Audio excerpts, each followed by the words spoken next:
Boa tarde a todos.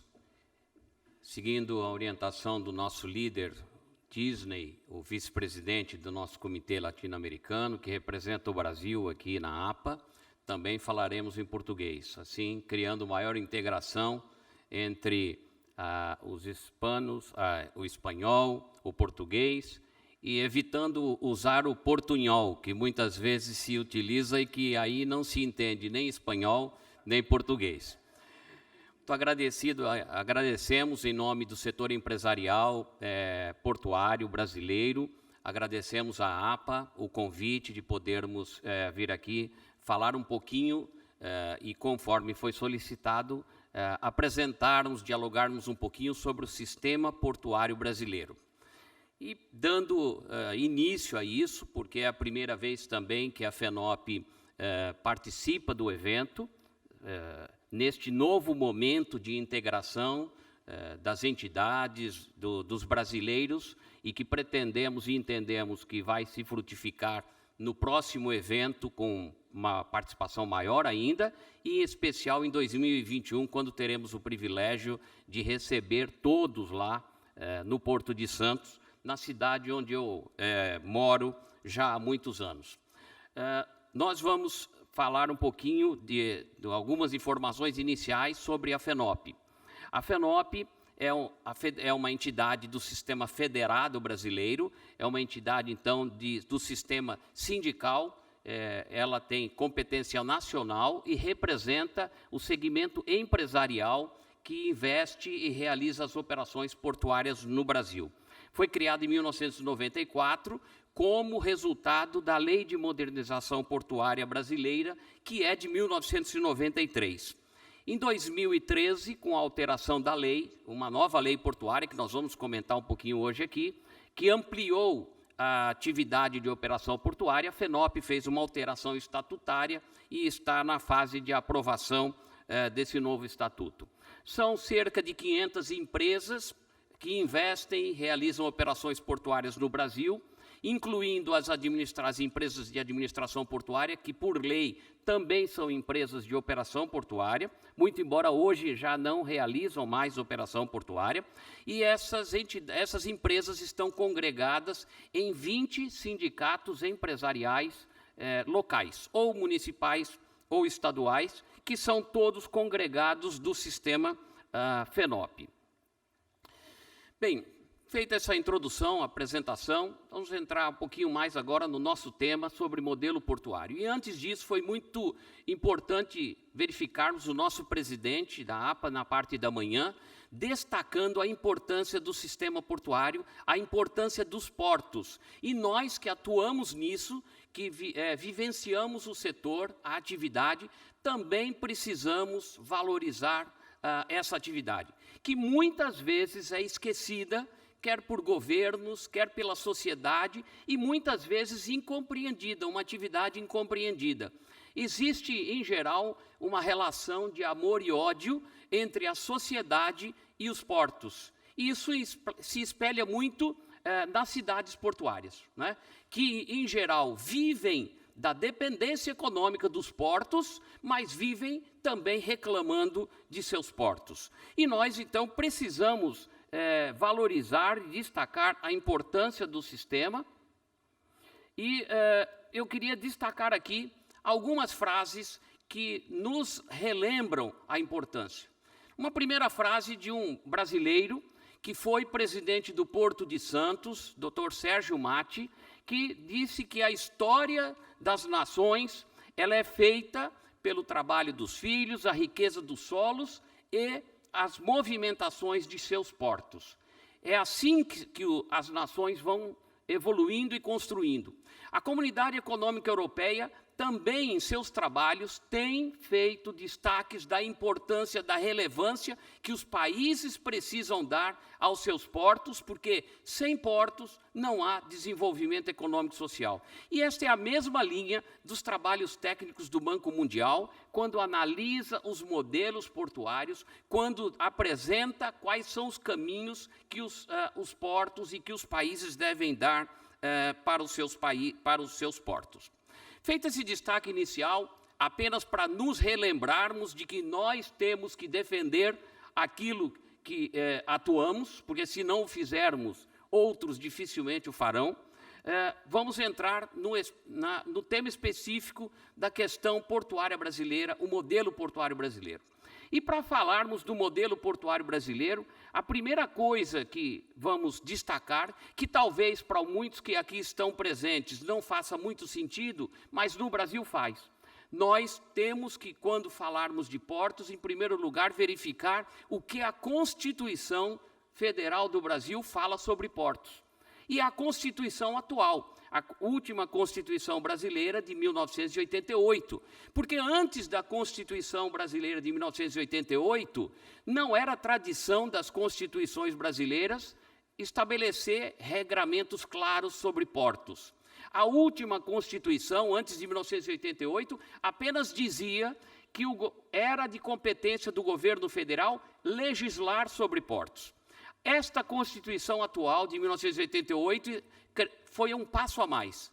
Em resumo, pela Constituição Federal do Brasil, o governo federal é quem tem a competência exclusiva para legislar e é o governo federal quem tem a competência para explorar o sistema portuário. Porém, ele pode permitir, pode autorizar, pode transferir para outros entes, quer sejam públicos, quer sejam privados, mas a Constituição, em resumo, diz, depende da vontade do governo federal, esta ação de transferir ou não. Então, não há como pensar no Brasil em qualquer tema portuário que não envolva o governo federal. Diferentemente de muitos países onde a atividade portuária é livremente desenvolvida e implantada, quer seja por governos estaduais, por municípios. No Brasil isso não é possível. Só é realizável com vontade e autorização e definição, portanto, política e pública do governo. Essa é a estrutura, o fluxograma atual do governo federal, que integra todas as áreas de logística e que coloca o sistema portuário ali. Estão vendo ali destacada a Secretaria de Portos, Secretaria Nacional de Portos e Transportes Aquaviários, tem também uma agência reguladora, que é a ANTAQ, e lá embaixo destacado todos os portos atualmente sob administração do governo federal, porque existem outros que não estão sobre essa administração. Para os portos que foram delegados, que o governo federal concordou em transferir para outros entes, a estrutura tem alguns outros níveis que estão aí colocados. De maneira mais concreta, esta é simbolicamente a estrutura do sistema portuário brasileiro. O Ministério de Infraestrutura, a ANTAQ, que é a agência reguladora, a Secretaria Nacional de Portos, a Administração Portuária e o CAP, que é um Conselho de Autoridade Portuária, que é um conselho só consultivo. Porém, na legislação portuária atual, como tudo foi muito centralizado, na prática, quem é a verdadeira autoridade portuária brasileira hoje é o Ministério da Infraestrutura ou a Secretaria Nacional de Portos. Os portos têm a denominação de autoridade portuária, porém perderam praticamente todas as competências que são naturais de uma autoridade portuária. Este é o modelo estrutural dos portos que foram delegados para estados ou municípios, que depois nós vamos mostrar. Então, há uma interface entre a Secretaria Nacional de Portos, o governo do estado e o município e a administração do porto. Bem, no Brasil hoje, pela legislação atual, nós temos dois modelos de exploração portuária onde a iniciativa privada pode atuar. Dois modelos, dois regimes que têm legislações diferenciadas. Primeiro, nós temos o modelo tradicional, conhecido mundialmente, o modelo do porto de propriedade pública, não é? E temos, do outro lado, o porto de propriedade privada. O porto de propriedade pública, ele tem uma administração pública. Porém, no Brasil, a legislação permite que esta administração, mesmo de um porto de propriedade pública, possa ser exercida por iniciativa privada mediante concessão. Além disso, no porto de propriedade pública, a operação é efetuada pelo setor privado desde 1993, com a Lei de Modernização Portuária de 1993. Então, no porto de propriedade pública, quem investe, quem implanta terminais e quem opera as cargas são representantes, são empresas privadas. E são empresas privadas que realizam operações portuárias tanto em terminais arrendados, quanto em pontos de atracação de uso público, que não estejam vinculadas, segregadas a um terminal. Enquanto isso, o porto de propriedade privada, como não poderia ser diferente, todas as suas atividades, quer a administração, quer a operação, investimentos, todos são efetuados por iniciativa privada, exclusivamente. Bem, quando se fala de requisitos de como como em cada modelo acontece, lá a iniciativa privada, para participar do porto de propriedade privada, precisa participar de licitação, precisa ter uma concessão de arrendamento. E este processo, para que ele ocorra, ele precisa atender uma série de requisitos. Ele tem que estar previsto num programa nacional, ele tem que ser aprovado dentro de um sistema no Brasil chamado de PPI, de parceria público-privada, e com uma série de fatores que geram uma licitação e o vencedor assume isso. Enquanto isso, o terminal privado, a empresa que quiser implantar um terminal privado, depende apenas de um processo administrativo de autorização. Basicamente, a empresa precisa ter o domínio de um terreno, de uma área na beira d'água. Se ela tiver o controle deste terreno, ela tem direito de receber autorização para implantar um porto de propriedade privada. Esse terreno, inclusive, pode ser um próprio terreno de poder público, de posse do poder público, que é autorizada a utilização desta área para implantação. Além disso, há necessidade também de se destacar que há diferenças em outras questões, não apenas na maneira de se implantar o terminal, mas também na questão da legislação do trabalho portuário. No Brasil, a iniciativa privada que investe em terminais dentro de porto organizado tem obrigação de manter o sistema de trabalho portuário avulso, o casual work, que com mão de obra controlada pelos sindicatos, mas a gestão é feita por uma entidade chamada OGMO, que é custeada pela iniciativa privada. Então, o setor privado que está dentro do porto tem obrigação de manter isto e não pode contratar trabalhador que não seja desse sistema. A iniciativa privada que investe no porto privado, não tem nenhuma ligação com isso. Não precisa custear isto e contrata trabalhador para as atividades portuárias livremente no mercado. A questão de ter dois sistemas, dois modelos, o porto público e o porto privado no Brasil, não é novidade. O Brasil já vivia isto desde antes da Lei de Modernização Portuária de 93. O que aconteceu é que, ao longo do tempo, as realidades foram se alterando. Na década de 1960, foram autorizados os primeiros terminais privados, e naquela época, o porto público era aquele porto que todo mundo conhecia antes do modelo landlord, era um porto que era de propriedade pública, gestão pública, administração pública e operação de carga do poder público, isso até 1993. E os terminais privados, que na época no Brasil se chamavam terminais privativos, só operavam cargas próprias. A partir de 1993, com a Lei de Modernização, houve algumas alterações nos dois regimes. No porto de propriedade pública, o poder público continuou com a administração, mas entregou a operação para a iniciativa privada, o modelo landlord.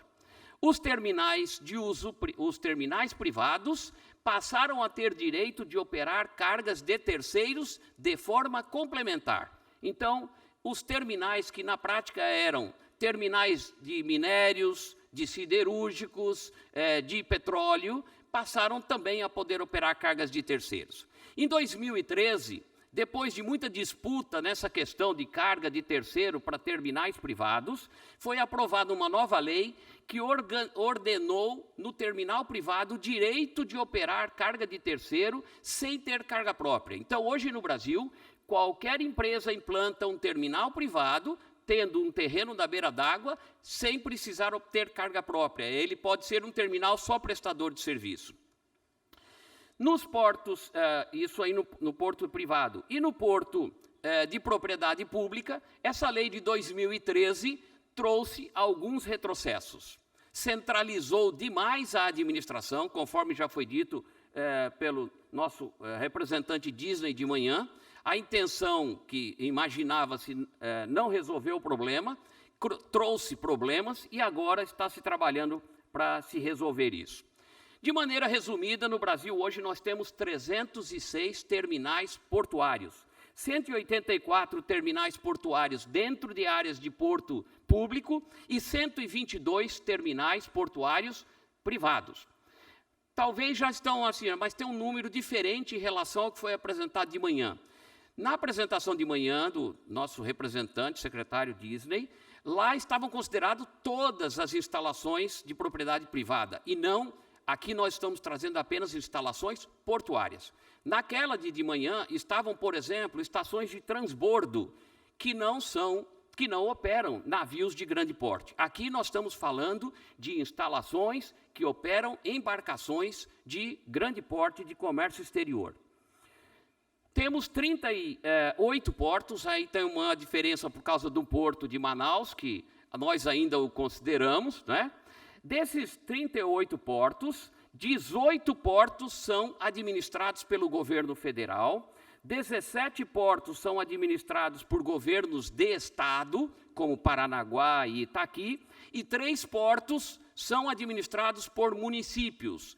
Então, esses 20 portos que estão à direita de quem está assistindo são portos delegados pelo governo federal para estados e municípios. Neste momento, o governo federal está estudando a possibilidade de entregar para a iniciativa privada a administração de portos como de Santos e de Vitória. Vou acelerar aqui, porque eu já estou com pouco tempo aqui pela frente. Primeiro, o sistema portuário brasileiro, no ano passado, operou 1.120 bilhões de toneladas em números redondos, sendo que desse percentual, o maior percentual disso foi operado por portos privados. Porém, quando a gente avança, não é, na análise disso, da mesma forma que foi já apresentado em outras palestras, a verdade é que as cargas de maior valor agregado são operados nos terminais de portos de propriedade pública. Os portos privados operam, na verdade, minério, petróleo e combustível e celulose, porque as outras cargas todas de destaque no comércio brasileiro são operadas em terminais de portos de propriedade pública. Quais são os principais desafios que nós temos no sistema brasileiro? Primeiro, destacar que os TUPs, os portos de propriedade pública, não são problema no sistema portuário brasileiro. A legislação já equacionou tudo o que eles precisavam, eles não têm amarras nenhuma e, portanto, hoje o maior foco de procura da iniciativa privada no Brasil está nos TUPs. E o governo está trabalhando para reverter e trazer a atratividade novamente para os portos de propriedade pública. A lei de 2013 trouxe amarras, prejudicou os portos de propriedade pública e os portos de propriedade pública que tinham recuperado participação nas operações perderam participação depois da lei de 2013. Os principais problemas que dificultam a competitividade: a legislação precisa ser revista. Nós precisamos recuperar no Brasil, para os portos de propriedade pública, o modelo landlord. Nós precisamos ter instrumentos que garantam que não haja mais influência política partidária na nomeação dos diretores de administrações portuárias.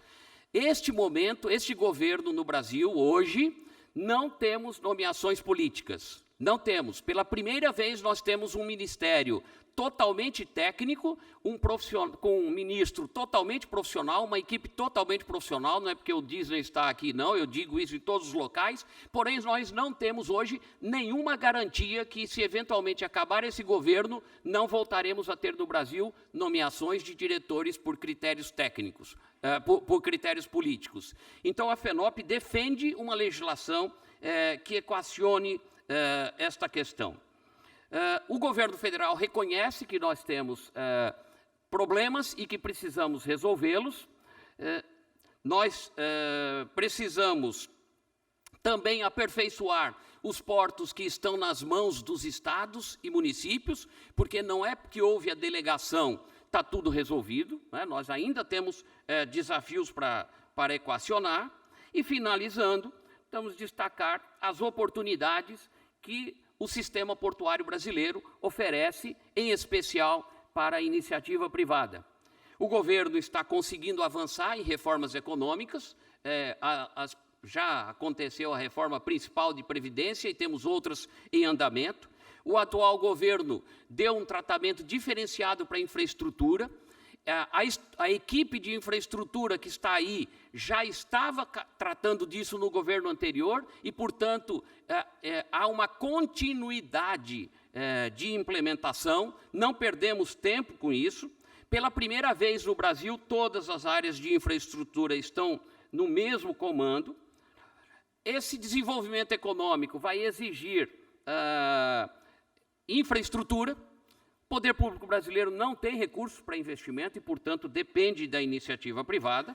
E o governo está trabalhando fortemente para isto, para que a iniciativa privada seja atraída para investimentos, tanto nos TUPs, que já são, como nos arrendamentos que foram, inclusive, apresentados aqui de manhã para os portos públicos. Finalizando, esses dois modelos portuários são extremamente importantes. Estamos trabalhando para aperfeiçoar o modelo portuário de porto público no Brasil. A FENOP defende legislação para aperfeiçoar isso e agradecemos a atenção de todos e convidamos para que representantes da iniciativa privada participem das próximas licitações de arrendamentos portuários no Brasil. Muitas graças.